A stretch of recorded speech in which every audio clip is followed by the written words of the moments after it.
Bonjour à tous. Bienvenue à Lingopie News in Easy French. Aujourd'hui, nous vous présentons les principales nouvelles de ce vendredi 12 septembre 2025. Tout d'abord, direction les États-Unis. Donald Trump a annoncé que le suspect du meurtre du militant conservateur Charlie Kirk avait été capturé. Kirk a été tué par un tireur d'élite lors d'un événement public, mettant fin à une chasse à l'homme intense qui a saisi le pays pendant plusieurs jours. Le président Donald Trump et la première dame Melania Trump ont assisté à une cérémonie de commémoration du 11 septembre 2001 déplacée dans la cour intérieure du Pentagone en raison des mesures de sécurité renforcées.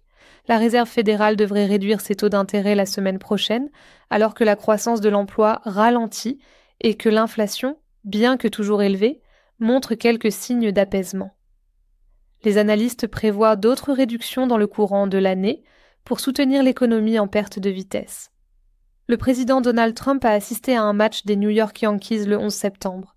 Des mesures de sécurité supplémentaires ont été mises en place. M. Trump a visité les vestiaires et s'est entretenu avec les joueurs avant de regarder le match. Passons à l'Amérique latine.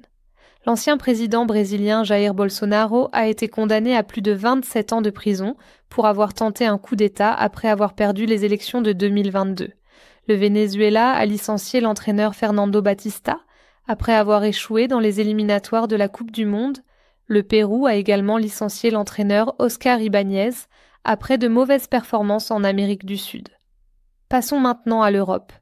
L'économie britannique a enregistré une croissance nulle en juillet, avec une baisse de la production industrielle et une augmentation des déficits commerciaux. Les économistes préviennent que ce faible début du second semestre 2025 est le signe d'une poursuite des difficultés pour le Royaume-Uni.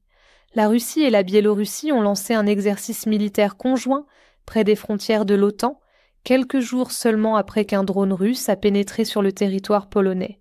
Ces exercices ont accru les tensions dans la région et les inquiétudes des alliés européens. Enfin, nous passons à l'actualité internationale. Les procureurs sud-africains ont rouvert l'enquête sur la mort, en 1977, du militant anti-apartheid Steve Biko, dans le but d'établir la responsabilité de sa mort en garde à vue. L'Organisation météorologique mondiale fait état d'un risque de 55% de voir se développer des conditions La Niña, ce qui pourrait entraîner une augmentation des inondations et des sécheresses dans le monde entier. Cela conclut nos principales nouvelles d'aujourd'hui. Merci de nous avoir rejoints sur Lingopie News in Easy French.